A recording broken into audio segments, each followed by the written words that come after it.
Welcome back to the Deep Dive. Today is Saturday, February 14, 2026, and I know exactly what you're thinking. Valentine's Day. Valentine's Day, exactly. You are probably expecting us to do a deep dive into, I don't know, the history of romance, or maybe break down the economics of the greeting card industrial complex. Which is a fascinating racket, by the way. Oh, absolutely. A fascinating racket in its own right. But we're not doing that. We're doing something a little different today.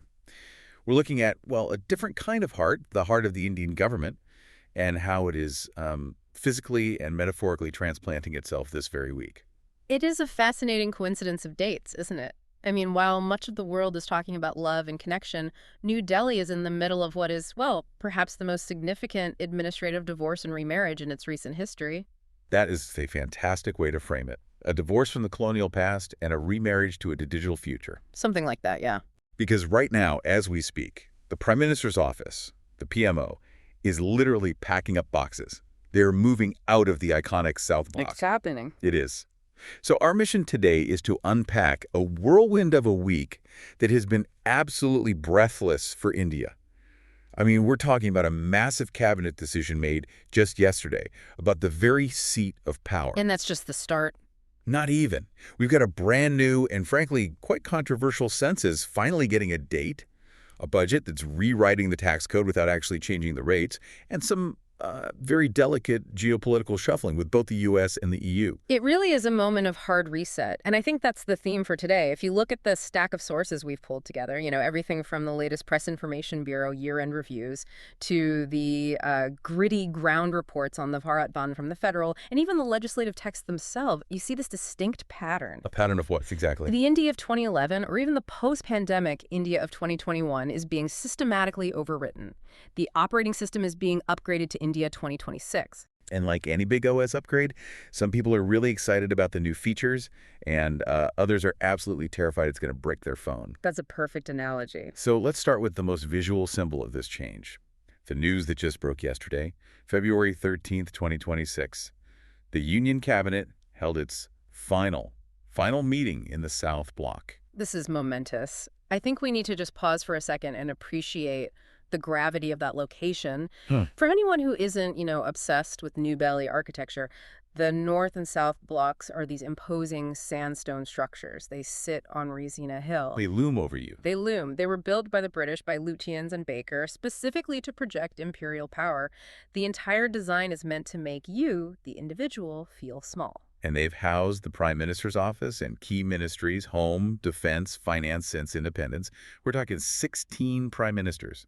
From Nehru to Modi, they've all walked those same corridors. Corridors that have seen everything, the birth of a nation, wars, the emergency, liberalization, its living history. And now they are leaving. The PMO is shifting to a new complex. But here's the thing that really caught my eye. It's the name change.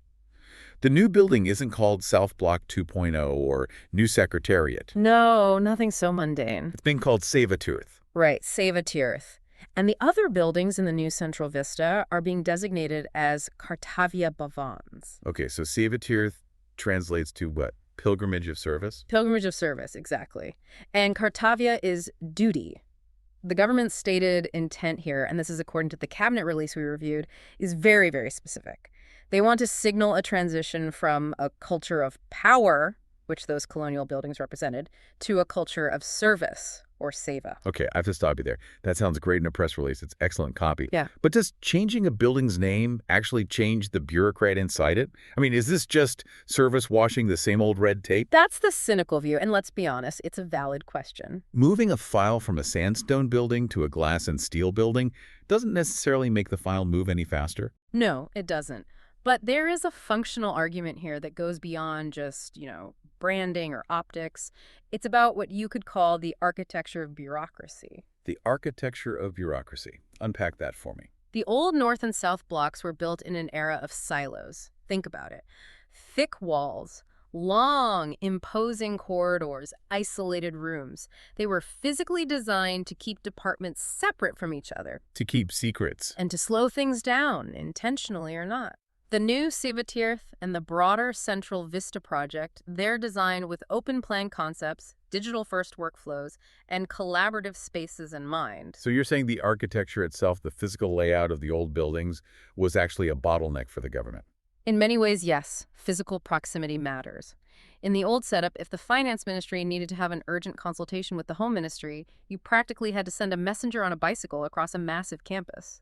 The new complex is designed to literally break down those walls. Forcing collaboration through geometry.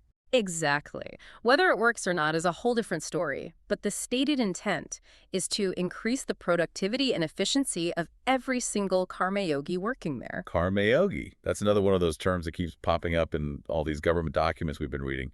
It implies a kind of spiritual dimension to bureaucratic work, which is an interesting choice of words for a secular administration. It is. It frames public service not just as a job, but as a calling, a mission. It's all part of this larger narrative rebranding. Okay, but let's talk about the old buildings, the history. You can't just turn South Block into a shopping mall or a really fancy hotel, right? What happens to all that history? No, absolutely not. They aren't becoming hotels. The plan, and this was confirmed yesterday, is to convert the entire North and South Block complex into the Yugin Farhat National Museum. The India Eternal Through the Ages Museum. A very grand title. But this is an exercise in what scholars call the museology of governance. You take the active, living seat of authority and you turn it into a heritage site. You freeze it in time. That is a fascinating concept. So the room where the 1971 war was managed, or the cabinet room where the emergency was declared, or where the 1991 economic liberalization was drafted, those rooms stop being places where history is made and start being places where history is viewed. Yeah. Through glass. Precisely. The cabinet resolution waxed quite poetic about this. It mentioned that these rooms witnessed the horror of partition, the triumphs of wars, the pains of economic shifts. By turning them into a museum, the government is essentially drawing a line in the sand and saying, that era is finished, it is now an exhibit. A chapter to be studied, not lived. Exactly. And it connects perfectly to that broader narrative we keep seeing, the Viksit Bharat or developed India push. You move the modern 21st century bureaucracy into modern tech-enabled buildings and you enshrine the past. You curate it. It's a very, very deliberate curation of history. But okay, let's pivot from the buildings where decisions are made to the raw material that drives those decisions. Okay. Data. Because we finally have news on the census. This is, and I don't think I'm exaggerating, arguably the most critical piece of news for anyone interested in policy, economics, or just, knowing who actually lives in this country. We have been operating in what sociologists call a data vacuum. A vacuum. That sounds dangerous. Yeah, it is. It's incredibly dangerous for a planner. Think about it. The last census was in 2011. 15 years ago. 15 years. Just try to get your head around how much India has changed since 2011. We didn't have widespread 4G mobile data. UPI, the digital payment system, didn't exist. The startup ecosystem was just a fraction of what it is today. It's a different country. It's a completely different country. So imagine trying to run a massive multinational corporation using customer data from 2011. You'd be trying to sell DVDs to people who are streaming 8K video on their phones. So policymakers have been flying blind this whole time. Worse, they've been flying with a map that is 15 years out of date. The 2021 cycle was, of course, skipped due to COVID-19, and then it just kept getting delayed and delayed. But now we have a concrete timeline. We do. This will be the 16th census of India. The house listing phase, which is the first part, begins in October of this year, 2026. And the actual population enumeration, the head count, is scheduled for March of 2027. And for some of the snowbound regions like Jammu and Kashmir, Ladakh, and parts of Himachal, it starts even earlier, in September 2026, just to get ahead of the weather. Right. But the headline here isn't just the date, is it? It's the columns on the form, specifically that one little box, the caste question. This is a massive, massive shift. The Cabinet Committee on Political Affairs actually gave the nod for this way back on April 30th, 2025. Now it's confirmed. It will be part of the main census. We haven't had a proper comprehensive caste census since 1931. 1931, that's British India. That's a different political entity. We've gone nearly a century without updating this specific data point. Why now? What changed in the political calculus? Pressure. Immense political pressure from all sides, actually. We saw resolutions passed by state assemblies like Maharashtra, Bihar, and Odisha, all demanding this. The argument has always been, how can you have effective affirmative action if you don't know the exact numbers? So you have reservation policies, quotas for OBCs, other backward classes, but you're basically guessing how many people are in that category. We are estimating the OBC population based on projections from data collected in 1931. It's statistically absurd. It's like trying to navigate a ship using a map drawn by pirates. But there's a flip side to this, a very potent criticism, right? Yeah. The people who argue that counting caste only serves to solidify it. If you ask every single person their caste, you are reminding them that their caste matters. You are reinforcing the identity. That is the core fear, that it hardens social divisions that many hoped would fade over time. It turns caste from a fluid social reality into a rigid data point that political parties can then, weaponize. Community X has 15% of the population, but only 2% of the government jobs. That becomes a very powerful, very simple rallying cry. Exactly. It could lead to a very volatile period of identity politics, a renewed push for reevaluating reservation quotas based on these new numbers. It could open a Pandora's box. And this isn't just a guy with a clipboard and a paper form anymore, is it? We are talking about a digital census. Yes, this will be India's first ever digital census. Enumerators will be using mobile apps on tablets or phones. There's even a provision for a self-enumeration portal where you can, in theory, log in and fill out your own family's data. Which sounds great for efficiency, but Yeah. there's a catch, isn't there? There is, and it's a big one. It's being linked with the National Population Register, the NPR. Okay, whenever I hear linked databases in the context of government, my privacy alarm bells start ringing very loudly. What does that linkage mean, practically? Practically, it means the government is trying to create what they call a single source of truth for citizenship and residency. By linking the census to the NPR and then potentially linking that to your Aadhaar number, your tax records, your bank accounts, you are building a complete 360-degree digital view of every citizen. The benefit being better welfare delivery. No leaks, no ghosts. That's the pitch. Targeted, efficient welfare. The risk, of course, is surveillance. If the government knows exactly where you live, who you're related to, your caste, your religion, your economic status, and can track it all in real time, that is an incredible amount of power concentrated in the hands of the state. I want to go back to that data vacuum you mentioned earlier. Yeah. Aside from the high-level politics of caste, why does it matter so much that we missed the 2021 cycle? Can you give me a real-world example of how this hurts a normal person on the street? Absolutely. Think about the public distribution system, the PDS, or the National Food Security Act, the NFSA.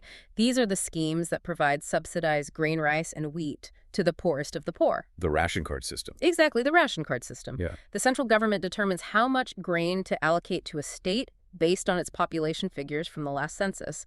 So right now, in February 2026, they are using 2011 population figures to distribute food. But the population has obviously grown since 2011. It's grown massively, and it's migrated. Various estimates suggest that there are roughly 100 million people, maybe more, who are missing from the lists simply because the official data says they don't exist yet. 100 million. Think about it. If you are a young person who moved from a village in Bihar to a slum in Mumbai in 2015 to find work, the 2011 census still thinks you are living in Bihar. The system in Mumbai might not have a ration card for you because their city's quota is based on its 2011 population. You are a ghost. So this data vacuum literally translates to empty plates for millions of people. It literally does. It's not an academic concept. It has real life or death consequences. So this 2027 census isn't just a head count. It's a reality check for the entire Indian welfare state. And it will almost certainly trigger the delimitation exercise, right? The redrawing of the boundaries of parliamentary constituencies. And that is a whole other political volcano waiting to erupt. Let's pull on that thread because it leads us directly to this growing north-south divide we're seeing. If we count everyone accurately, the population of the northern states has grown faster than the south. So they get more seats in parliament, right? That's the math. Yeah. And the southern states, which, did a very good job of controlling their population through family planning, education, and development, essentially get punished for their success with fewer seats, or at least a smaller share of the total political power. A demographic penalty. A demographic penalty for doing the right thing, as they would see it. It's an incredibly tense situation. Which brings us neatly to the money. Because if you're losing political power, you want to make sure you're not losing financial power, too. The union budget was presented on February 1st, just 2 weeks ago, Nirmala Sitharaman's 9th budget. And the tension between the states and the center over money seems to be at an all-time high. It really is. It was a budget of, I would say, continuity in its broad strokes, but the devil's really in the details of federal finance. The headline figure everyone is talking about is the capital expenditure, the capex. It's been raised to, what, Rs 12.2 lakh crore for the financial year 2027. A huge number. We hear this term capex thrown around all the time. Break it down for us. Why should the average listener care if capex is up? Okay, think of the government's budget like your own household budget. You have revenue expenditure that's paying the electricity bill, buying groceries, paying for your Netflix subscription. Once that money is spent, it's gone. For the government, that's salaries, pensions, subsidies. Exactly. Now, capital expenditure is like building an extension on your house, or buying a new laptop for your business, or investing in your kids' education. It's money spent to create an asset that will generate value for years to come. So the government is spending more on building the house roads, bridges, ports, power plants, and trying to keep the grocery bills steady. Precisely. The economic theory is that capex has a multiplier effect. For every 1 rupee the government spends on building a highway, it might generate 2.5 or 3 rupees of economic activity because people get jobs, cement gets bought, trucks start moving, tea stalls open up. And revenue expenditure. Revenue expenditure usually has a multiplier of less than 1. So shifting the wallet from revenue to capex is good long-term economics, but it doesn't put cash in people's pockets immediately, and that's the political trade-off. And speaking of cash in people's pockets, let's talk about this new Income Tax Act. It comes into effect this April 2026. Did I miss something, or did they not change the tax slabs at all? You didn't miss anything. The slabs are the same. No relief on the rates for the salaried middle class, but they're calling it a major compliance reset. Compliance reset. That sounds like a very polite bureaucratic way of saying we are going to audit you much, much harder. That is exactly what it means. The new act is designed to do 2 things. First, to simplify the code itself, get rid of the clutter of decades of amendments. But second, and more importantly, it's designed for the AI era. What do you mean by that? The government isn't just looking at your self-declared income statement anymore. They are looking at everything. They're looking at your credit card spend, your foreign travel history, your property purchases, your mutual fund investments, your high-value cash deposits. They're connecting all the dots. They're using AI and machine learning to build a profile of what you should be earning based on what you are spending. It's an algorithmic tax inspector. If you claim you earn 5 lakhs a year, but you just bought a 20 lakh car and went on a European vacation, the system flags it automatically. Instantly. And under the new act, the burden of proof shifts more heavily toward you, the taxpayer, to explain that discrepancy. So while the rate hasn't gone up, the collection efficiency is expected to skyrocket. That's the real reset. Now, this money the center collects, the states want a bigger chunk of it. And this is where the 16th Finance Commission report comes in. This is the body that determines how the central tax pie is sliced up. And there was a lot of drama leading up to this. Huge drama, a political firestorm. The states, especially the opposition-ruled ones in the South, wanted their share of the central taxes. The divisible pool raised from 41% to 50%. They argued that the center is keeping too much money for itself for its own schemes. Exactly. They feel their fiscal autonomy is being eroded. And the verdict from the commission? The commission held the line at 41%. They didn't budge. They said 41% is fair and provides stability. But the real friction point, the thing that is making state finance ministers tear their hair out, is the cess and surcharge issue.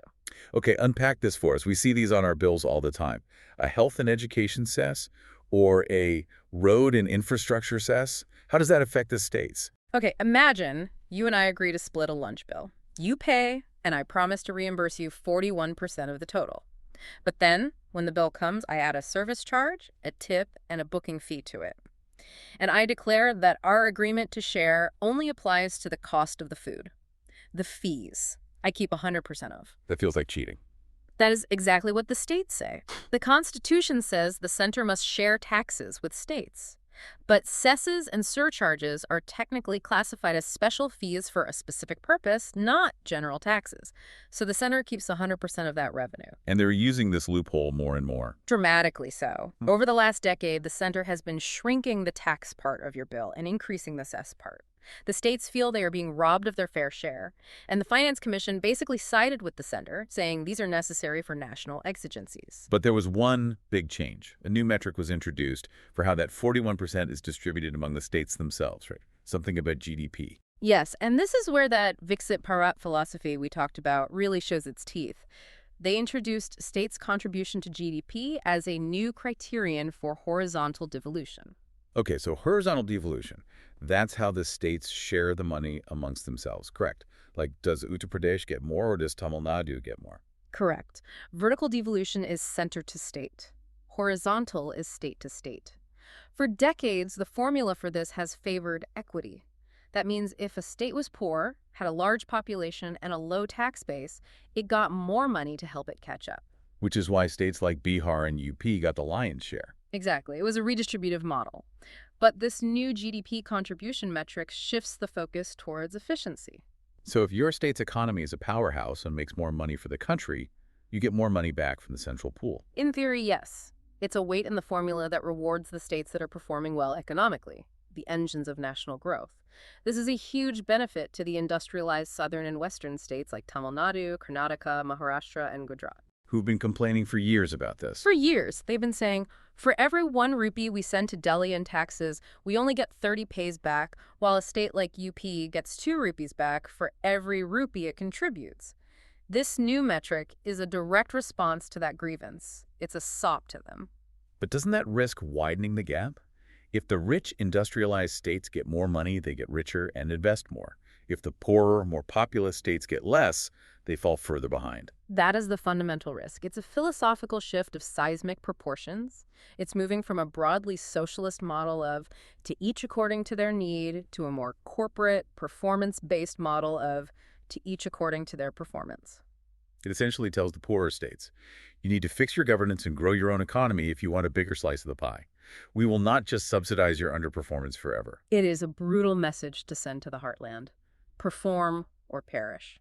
And when you combine that with the looming delimitation we talked about earlier, where the South is set to lose political seats, this financial carrot, this reward for economic performance, might be the only thing keeping the federal structure from cracking under the tension. It's a very delicate balancing act. Let's move from the macroeconomics to the micro, the jobs.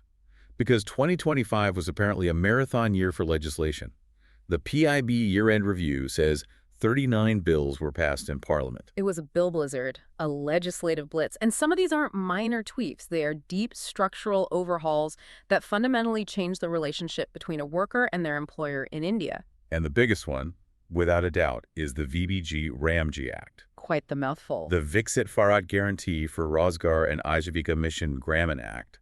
But essentially, this is the replacement for MGNREGA, right? The old Rural Employment Guarantee Scheme. Yes, MGNREGA is gone, replaced by this new act. And MGNREGA, for all its flaws, was a lifeline for millions.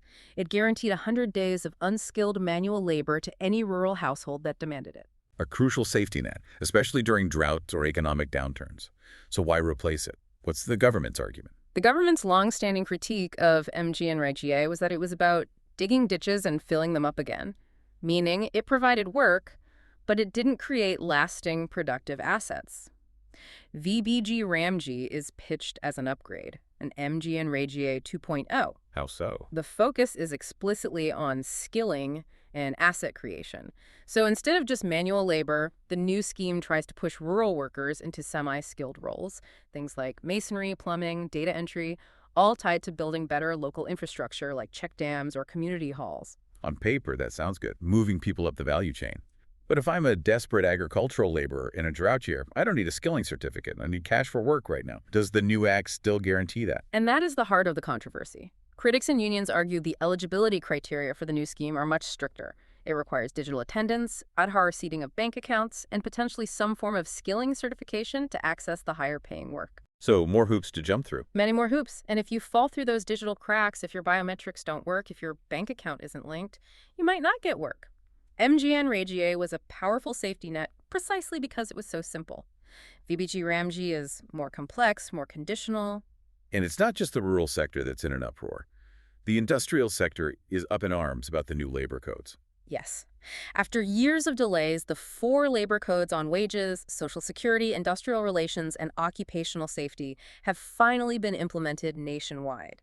They consolidate 29 old, archaic, often contradictory labor laws. Simplification is usually a good thing. Why are the trade unions protesting so vehemently? Because simplification in this case also means significant deregulation. The biggest sticking point, the one that's causing all the protests, is in the Industrial Relations Code. What does it do? It allows companies with up to 300 workers to lay off employees or close down the establishment without seeking prior government permission. The previous limit was 100 workers. So it makes hire and fire much easier for a huge swath of medium-sized companies. Exactly. The government's argument is that this will encourage companies to grow. Previously, many firms would deliberately stay small, with 99 employees, just to avoid the regulations.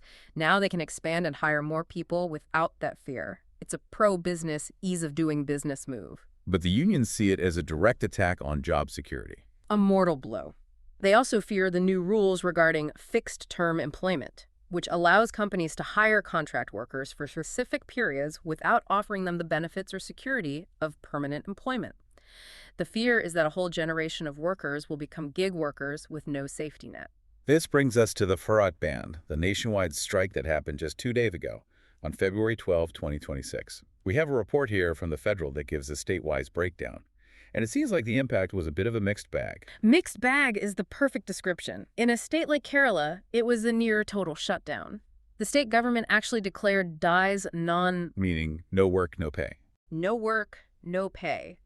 But attendance in government offices was still incredibly low because public transport completely vanished. The unions have a stranglehold there. Shashi Tharoor, the Congress MP from Kerala, had a very sharp comment on that, didn't he? He did. And this is fascinating because Tharoor is technically part of the opposition alliance that supported the band, but he tweeted something calling it a Kerala band, not a Farhat band. He criticized the constant disruption, basically saying Kerala is being held hostage by these outdated strike tactics while the rest of the country moves on. It highlights a real fatigue, even within the opposition, regarding these old-school shutdown tactics. They don't seem to land with the same impact anymore. They don't, and the report confirms that. Life was apparently completely normal in Gujarat and West Bengal, but there were pockets of intense protest in very specific areas. Like Sriperumbudur in Tamil Nadu. Yes, the industrial belt outside Chennai. It saw significant protests. And that is significant because Sriperumbudur is a massive manufacturing hub. Electronics, automobiles, Foxconn, Hyundai. The workers there aren't your traditional old-school trade unionists. These are modern factory workers in the global supply chain. So their protest signals that the anxiety about the labor codes isn't just political theater from the old unions. It's a real fear on the modern shop floor about job security in this new flexible economy. It's very real. So you have a government pushing relentlessly for flexibility and efficiency to attract investment, and a workforce that is terrified and clinging to security. That is the classic fundamental clash. It really is. Yeah. And it's the defining struggle of this Viksit Bharat transition. Can you become a developed economy with first world labor laws and social security, or do you have to go through this painful, deregulated phase first? That's a question nobody has a comfortable answer to. Speaking of struggles, let's look at the political battlefield. The budget session of Parliament has been noisy. We have to talk about the fireworks over the China book. Oh, this has been the drama of the week. Rahul Gandhi walking into Parliament brandishing a book that the government claims effectively doesn't exist. It's a bizarre situation. What is his book? It's ostensibly a memoir by the former Army Chief, General M.M. Naravane. Rahul Gandhi claims it contains explosive revelations about the 2020 India-China border tensions, specifically the Galwan Valley crisis. And what exactly is the allegation he's making based on this book? The core allegation is that the political leadership in New Delhi failed to provide clear, decisive guidance to the military during the critical moments of that crisis, that there was confusion and delay, that the fog of war wasn't just on the battlefield, but in the corridors of power in South Bloc, ironically. But the government's official response is that the book isn't even published. Right. They say it's not available in any bookstore. It hasn't been officially released. The manuscript has been in a sort of limbo, most likely held up by the Ministry of Defense's standard vetting process for books by former officers. But Rahul was holding a copy, or what looked like a copy. He was, which led to absolute chaos in the Lok Sabha. 8 MPs were suspended for disruption. And the Prime Minister didn't stay silent on this. He fired back, and hard, in the Rajya Sabha. He did. He went on the offensive. He accused the opposition of digging his grave, using the Hindi phrase, Modi ki khabar khodne ki baat. It was a very emotional, very aggressive defense. But what's fascinating here is the clash of narratives when it comes to national security. How so? What's the clash? You have the opposition trying to use the events of 2020 to paint the government as weak or indecisive on China. And you have the government trying to lean on its more recent successes like Operation Sindoor. Operation Sindoor. Yeah. That was mentioned in the 2025 year-end reviews we looked at. Remind our listeners what that was. It was a military response to a terror attack in Pahalgam in late 2025. The operational details are, of course, classified, but the government has been touting it as a swift, precise, decisive cross-border action. So the government's narrative is, don't look at 2020, look at what we just did in 2025. We are strong and decisive. Precisely. And the opposition is saying, never mind that, let's look at what happened in 2020. You were confused when it mattered most. It's a battle for the perception of national security. Control the history, control the voter. And the China book controversy is particularly dangerous for the government because it relies on the purported testimony of a general. In India, the army is one of the few institutions that still commands near universal respect across political lines. It has immense credibility. If a former army chief says the government failed, that hurts far more than if an opposition politician says it. That's why they were so desperate to discredit the book itself. Now, let's zoom out from the domestic political arena to the global stage. Because while we are arguing about the border, we are also trying to trade across it. We have some major updates on trade deals with both the U.S. and the EU. Yes, and it's all about the fine print here. It's about reading the documents very carefully. Let's start with the U.S. There was a fact sheet released after a high-level dialogue regarding a massive deal, a $500 billion purchase target for U.S. goods and services. $500 billion. That sounds like a lot of iPhones, Boeing jets, and defense equipment. It is a staggering number, but here is the catch, and this is where legal language really, really matters. The U.S. changed the wording in the official fact sheet. The draft version apparently said India was committed to this target. The final version changed it to say India intends to. Ah, the lawyers got involved. What's the practical difference between committed to and intends to? It's a huge difference. Committed to sounds legally binding. It sounds like a treaty obligation. If we don't buy $500 billion worth of stuff, we are in breach of contract. And could face retaliatory tariffs or trade action. Absolutely. Intends to, on the other hand, is aspirational. It means we would like to do this, market conditions permitting, if it suits our interests. It's a crucial downgrade in obligation that protects India's strategic autonomy. We aren't locking ourselves into a mortgage we might not want to pay down the line. And I noticed something else in the details, something about pulses or dal being dropped from the list of items for tariff reduction. Yes. This is another classic example of trade negotiation. The U.S. wanted significant tariff reductions on its agricultural exports, especially pulses. They have huge industrial farms and want to sell chickpeas and lentils to the massive Indian market. And India said no. India said absolutely not. We dropped pulses from the list to protect Indian farmers. It's a non-negotiable red line. Which makes perfect sense politically. Pulses are a staple food and a politically sensitive crop in India. We already import a lot, but flooding the market with cheap, subsidized American dal would completely destroy the local farmer in states like Punjab or Madhya Pradesh. Precisely. It shows that even in the context of a strategic partnership with the U.S., domestic politics is king. You cannot anger the Indian farmer just to please a corporate lobbyist in Washington, D.C. But on the European front, things seem to be moving much more smoothly. Much smoother. The India-EU Free Trade Agreement, the FTA, has been officially announced as concluded after years and years of negotiation. This is a very big deal. It offers market access for reportedly 99% of Indian exports to the European Union. That is massive for our textile, garment, and leather industries. Those are all very job-heavy sectors. Exactly. And crucially for services as well. The deal apparently opens up EU markets for Indian IT and business services professionals. That has been a long-standing demand from India's side. So India is navigating this tricky path. It's being protectionist where it needs to be, like with farmers in the U.S. deal, but opening up where it has a competitive advantage, like with the service sector in the EU deal. It's a very pragmatic, interest-based foreign policy, connecting the dots between the local needs and the global opportunities. Now, for our final segment, let's look away from the Earth entirely. Let's look up at the sky. To Ladakh, specifically. The Union budget has approved some absolutely incredible, world-class science projects to be built there. We're talking about giant telescopes. Two really big ones. First, the NLST, the National Large Solar Telescope, which will be built in the Merak region near Pangong-tso.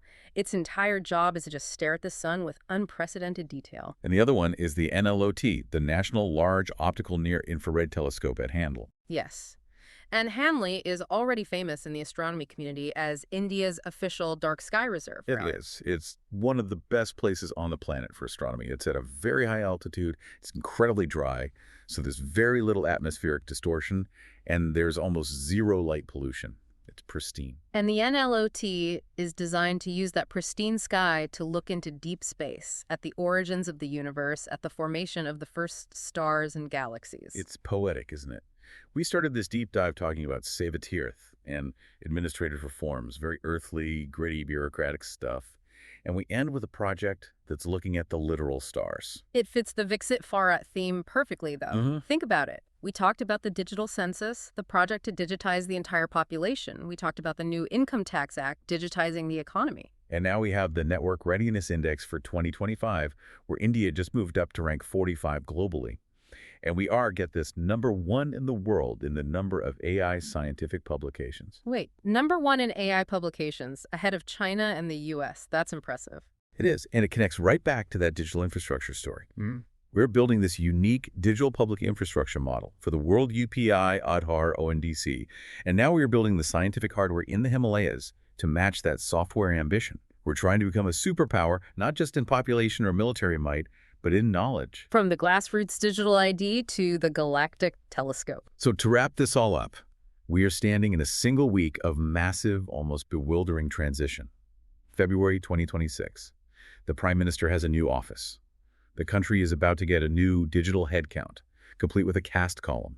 The tax code is resetting itself to an algorithm. The labor laws are biting, causing strikes, and we are building giant telescopes to watch the sun. It's a moment of hard reset, as we said at the start. Old laws like MGN-RIGI and the old Income Tax Act, old buildings like the South Block, old data from the 2011 census, they are all being retired. The entire operating system is being replaced. And here is a final provocative thought to leave you with. With these two new powerful data tools coming online, the GDP contribution criteria for funding states and the new caste column in the census, are we heading toward a more competitive, performative, and perhaps efficient federalism?